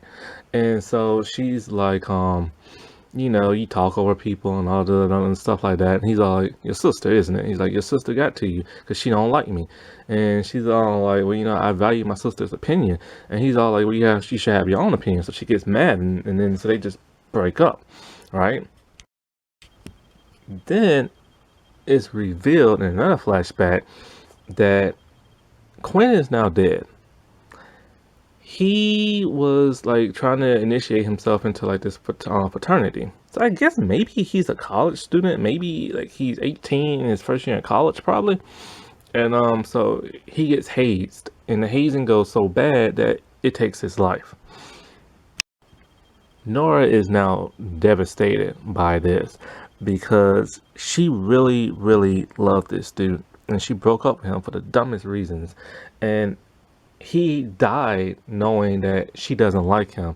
So she's grieving, and she doesn't know how to handle this because, like I said, she's kind of socially awkward, and she's very smart. So she doesn't really interact with that many people. So she's not really like know how to like deal with this, right?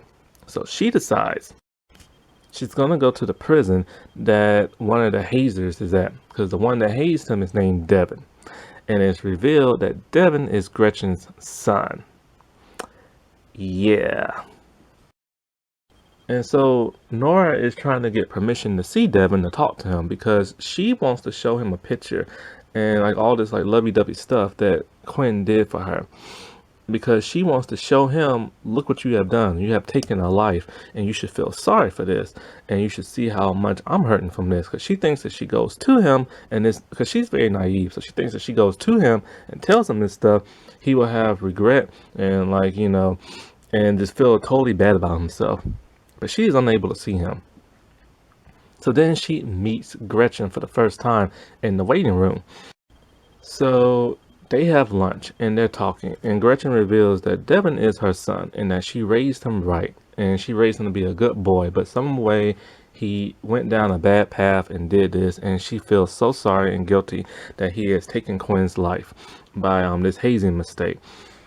And so somehow she ends up brainwashing Nora in like a very uninspired kind of way. She starts to talk to her about how she has this program, the Dawn of Eve.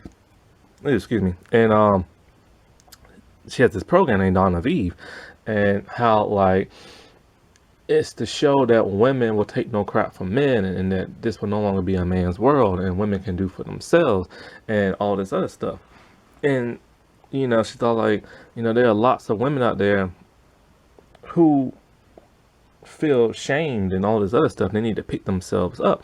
And isn't that the kind of world you want to live in, and all these other women want to live in? And somehow that brainwashes her into like joining the Dawn of Eve program as being like a spy. Now let's get to the present day stuff. And just like with Martha in the last episode, Nora is nowhere to be found in the present day. We have no idea what happened to Nora, like at all.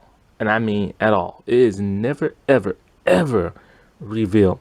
Hopefully, we will find out what happens to Martha and Nora in the next season. But let's put a pin in that because I don't know if it will go in that direction.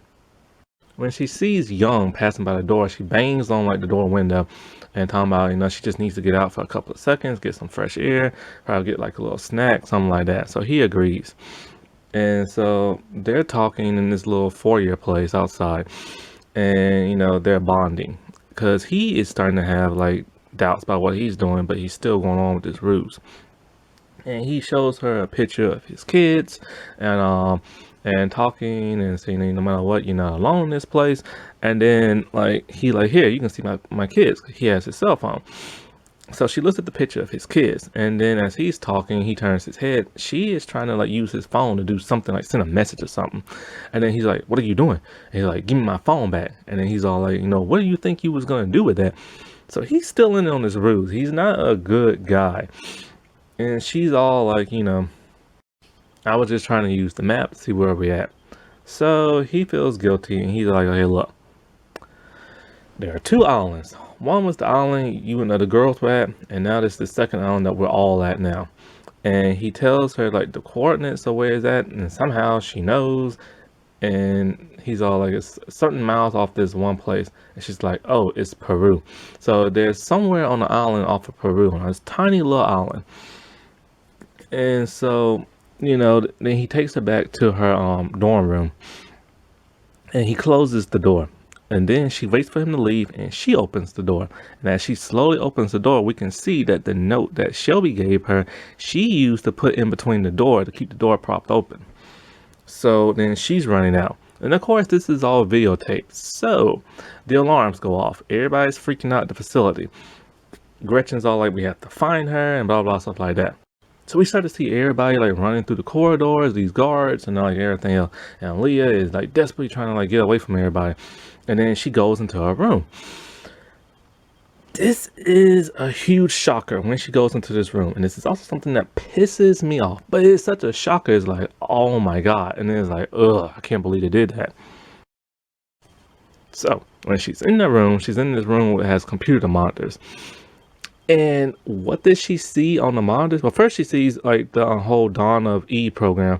But then she sees another file that says The Twilight of Adam. And on the monitors, we don't see nobody's faces, but we see their bodies. And these are clearly boys' bodies. Someone got their shirts off and stuff like that. And then Leah looks into the camera that's filming the show, and she's like, "What?"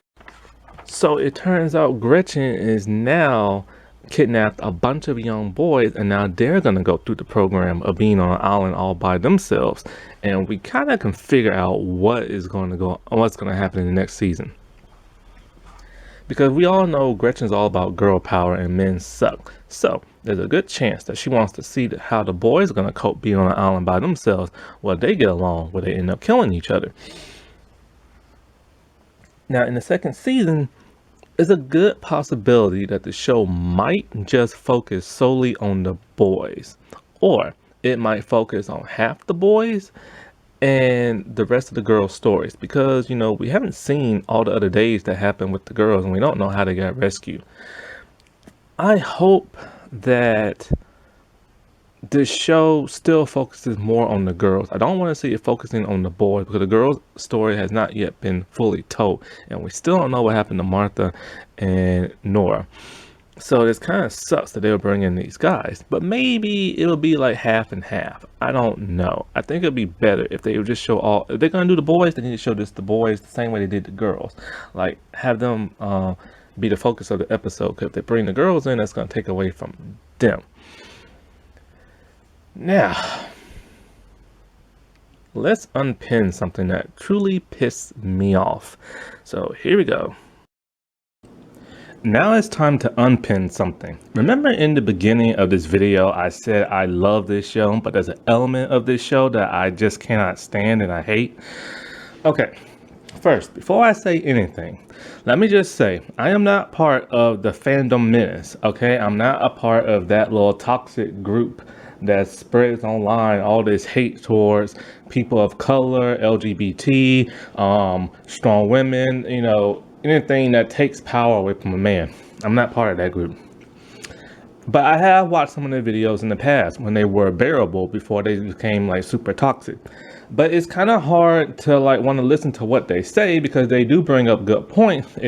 But it's just like because they're so toxic, it's kind of hard to want to relate to what they're saying. However, one thing they have said, I have kept in mind as I'm looking at modern day television, and that thing is the depiction of men. Men lately in television and movies are made to look like either complete idiots or some type of monsters or some type of like weak-minded person.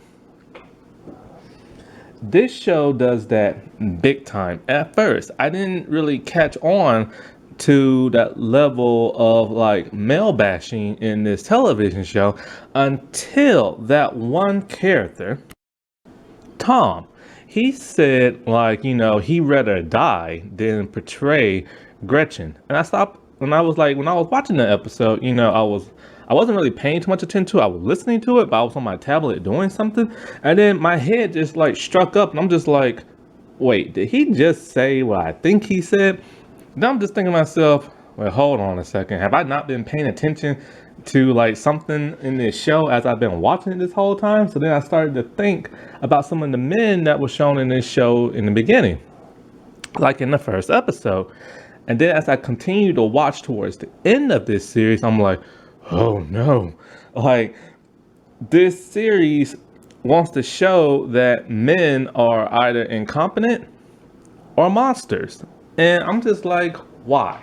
Why would you do that? This is such a great show. I love the drama in this show. I love how the girls come together with all their differences and like unite as one. Like that's just like a great like message and everything. So why on earth would you do that crap? It reminds me of the Birds of Prey movie. Or should I say The Emancipation of Harley Quinn, Birds of Prey, whatever that movie's called. In that movie, every single last man in that movie is depicted either as an imbecile or like some type of predatory, like monster type person. You have the cops from that time Harley Quinn was in the police station. Now, they have guns with bullets, and all she has is like some kind of confetti machine gun. And they're not able to stop her whatsoever. She is able to take down all those grown men with like confetti and stuff. Like that's like one of the most ridiculous things I've ever seen in like anything. Then you have the men that work with Renee Montoya. They're like constantly criticizing her and like objectifying her and just being disgusting towards her, showing that they're nothing but pigs and narcissists and stuff. Then, of course, you have the villains. You have Black Mask and you have Victor Zsasz. Black Mask is like a very cruel type man and implies that he might have like taken people against their will. And Victor Zsasz is just like a murderer and stuff. And whereas all the women in that movie are depicted as like heroes, even Harley Quinn, who is technically a villain, but sometimes goes the way of anti-hero. And it's like they did that on purpose, and they did that to send a message. Now, okay, look, I get why they're doing this in modern day television and movies. It's pretty much in everything you see that's modern now. It's in the Hardy Boys, it's in Nancy Drew, it's in all the CBS Star Trek shows. Like I get, and also not to mention like Riverdale and the Chilling Adventures of Sabrina, shows like that. And it's like, okay, I get it. Like trust me when I say like I get it. You know what I'm saying? Like I get why they're doing that, and it's because men suck. Plain and simple as that. It's like since the beginning of time, men have caused so much problems in this world. Like I get that. I'm a man myself, and I can admit to that because I'm a very observant person, and I can just tell it how it is. Men from the beginning of time have treated women like crap. Even still to this day, they still treat women like crap. They treat women as though they're like subhuman and everything. Even till this day, a woman cannot decide what she wants to do with her body without the government butting in. And then most of the people in the government that's butting in are mainly male. but nobody tells that man what he can do with his body or his lower extremity parts and stuff. Not to mention all the like Me Too movement with all the whole sexual assaults and all the physical assaults, all the kidnappings.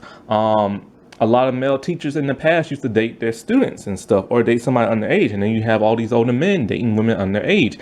You have people who are like catcalling women as they're walking by, men who are like sexual harassing women, grabbing them on the butt, grabbing them on the boobs, trying to kiss them against their will. Like, I get it. Men have been terrible since like a very, very long time. And it's been that way since like the horses and sword era days, and it's like, they used to get away with all that stuff, and a woman couldn't like get a job. And not until like the wartime happened, because women were kind of like, well, we can do this stuff. We want to fight in wars. We want to work in the machine empire, not machine empire, but the machine industry and stuff. And it's like men was like, like you stay in the kitchen where you belong, and you clean my house, and you fix me a sandwich. So I get why women are like so upset at men. Just look how long it took for them to vote. Like, my God, it took forever. But it's like, not every man in this world is a monster. Not every man in this world treats women like crap. Not every man in this world objectifies women. Women are just as bad as men, but they get away with it a whole lot more. But also, women do it a whole lot less. Like, that's one thing that Sliders taught me in the episode of Weaker Sex. It showed me that a woman can do anything and everything a man can, even be like cruel and stuff.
A woman can do the same thing as a man, plain and simple as that, that they are equal to men. Not a man superior, but women can do pretty much anything a man can, and they wanted equal rights. They wanted to be like a partner to like males and stuff, and just show that they're equal and not like, lower than them or higher than them. However, new age feminism, the modern day feminism, that's all about women can do anything a man can, but can do it better, and we don't need you. And that's really how it is when it comes to like a lot of like women I see online who talk about this stuff. All they're talking about is how they don't like men, they hate men, they can do things better than a man, and they can do anything. And it's kind of like, okay, if a woman can do everything better than a man, okay, no offense, but I want to see you pee standing up. Okay, I want to see you pee standing up without you getting pee on your leg, your ankle, or your foot. All right, can't do that. Oh, well, gee, I wonder why. Also, I want to see you make a baby by yourself. That's right. I want to see, not to get offensive, nothing like that, but I want to see two women who were born women make a baby by themselves without the use of sperm. You can't do that. You need a man's sperm in order to make a baby. Plain and simple as that. Like, you can't even adopt somebody because in order for a baby to be born, you need a man's sperm. And so it's like, they need to stop this crap of thinking that they can do everything in the world without a man. And they need to stop this whole man hating stuff, because the thing is, have you ever noticed they don't punish the bad men for the most part? Like, some of them do. Like, a lot of women will punish like the bad men who have done bad stuff. And a lot of those men are in jail now and have lost their jobs and all this other stuff. But have you ever noticed that like a woman will take it out more on a good man than they will a bad man?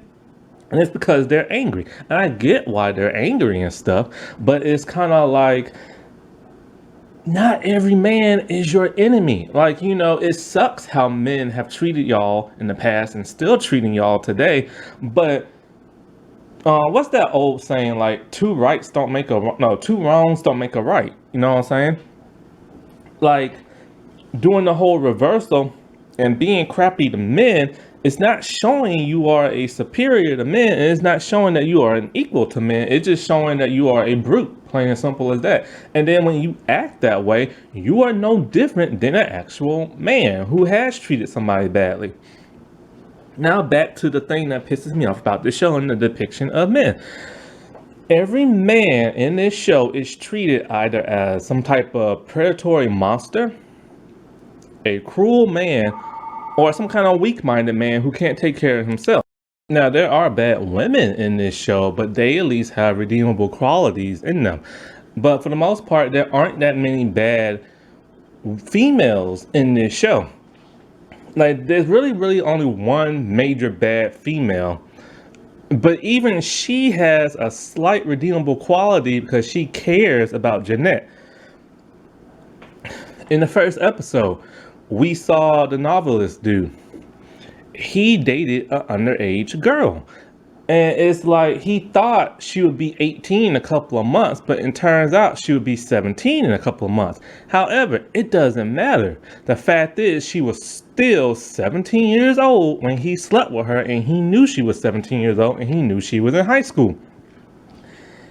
He molested that girl. Like, and it's just like, plain and simple as that. Like, there's no redeemable quality for this man because he messed around with a 17-year-old girl, and not only that, but he dated her too, and then she ended up falling in love with him. But they, they're trying to say, oh, well, he redeemed himself because as soon as he found out, he broke up with her. But he knew all along she was 17 and in high school, and he still clickety-clacked with her. And it's like, even if she was 18 and in high school, that's still not, okay, yeah, she's an adult then, but she's still in high school. And so that's just gross. And it's kind of like, just wait until she's in college. Like, is that really so hard? And it's like, so he is not a good guy in my opinion. Then there's Shelby's father. Like, he knows that if she gets that dental surgery, It's going to be the most excruciating pain she will ever have. Her dentist has told her that. And when he finds out that she is bisexual, he's not having that. He decides, oh, well, I'm just going to torture my daughter and everything. And it's like, what kind of cruel person is that he wants to torture his own daughter? The mother, I don't particularly, she doesn't know yet that her daughter is bisexual and stuff. But her mother is kind of like, just an all-around nice, pretty person. And then not only that, but Shelby's brother is also a monster. When he was an adult in college, around 19 years old, he had a girl who was 13 have oral sex with him. And it's kind of like, that's disgusting and gross, and he should be in jail. But, and once again, they're trying to show that men are terrible in this series. The two guys who doing the interrogation towards the end of in the future episode, in the future timeline. Okay, one's a psychiatrist, one's a presumably FBI dude, and it's kind of like, okay, well, they haven't done anything predatory, and one of them actually tried to help the girl a little bit. However, they're going along with this ruse. I mean, they're not good people. They know these girls have been kidnapped. They know these girls have been drugged. They know these girls have been lied to. And they're further lying to these girls and keeping them there at that place. And when one of them tried to escape, he put a stop to that. And it's kind of like, these are not good men whatsoever. Then Martha's coach, little doctor dude, he's disgusting as heck. I mean, like, the dude is preying on little girls and teenagers. You do not do that. It is disgusting. And it's like, not only that, but now he got away with it. So not only is he a predator and a monster, but he got away with it to do it again. And it's like, then there is Tom. Tom is, he's a good guy for the most part, but once again, he's going along with that ruse of the girls, being stranded on that island. And not only that, but he's weak-minded. He literally said he'd rather die than to turn in his boss lady. That's how much he cares about his boss lady and is brainwashed by that woman.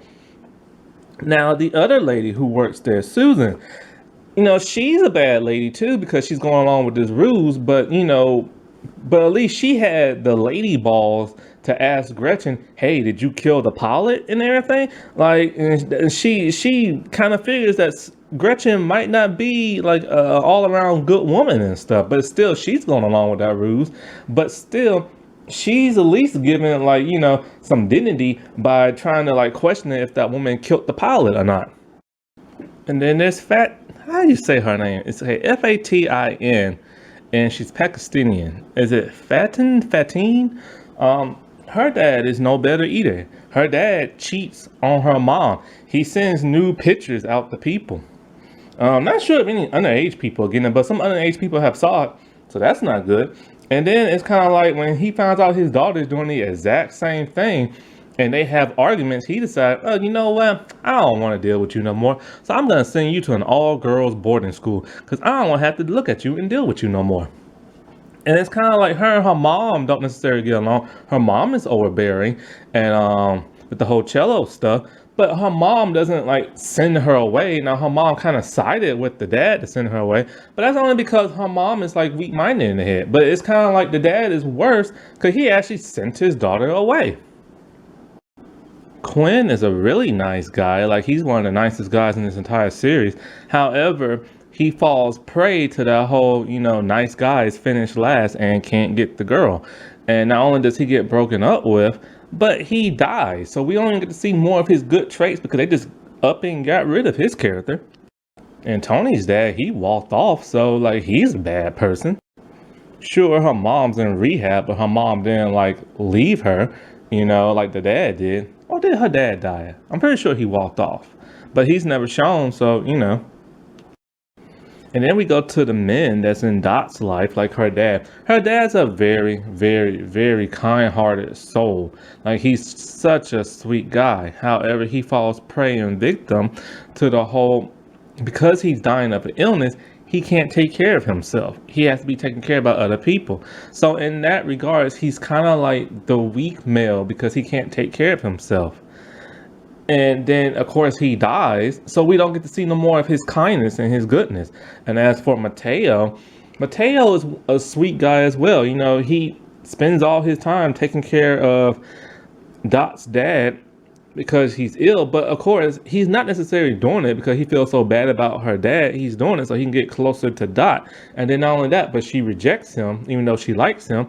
But he falls victim of the whole good guys finish last and can't get the girl. He literally can't get the girl because she rejects him. And then she only wants to bang him when she feels, oh, she's like, you know, done so much on this island and been through so much, she needs a reward. And it's kind of like, dude, like, what's up with that? And it's like, okay, they have 3 sexual predatory men in this show.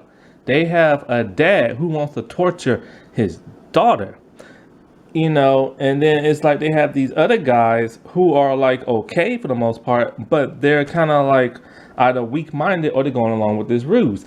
And it's kind of like, look, if they would have balanced it out, I wouldn't have had a problem with that. If they would have showed that maybe like a couple of the women are predators in this thing, then maybe.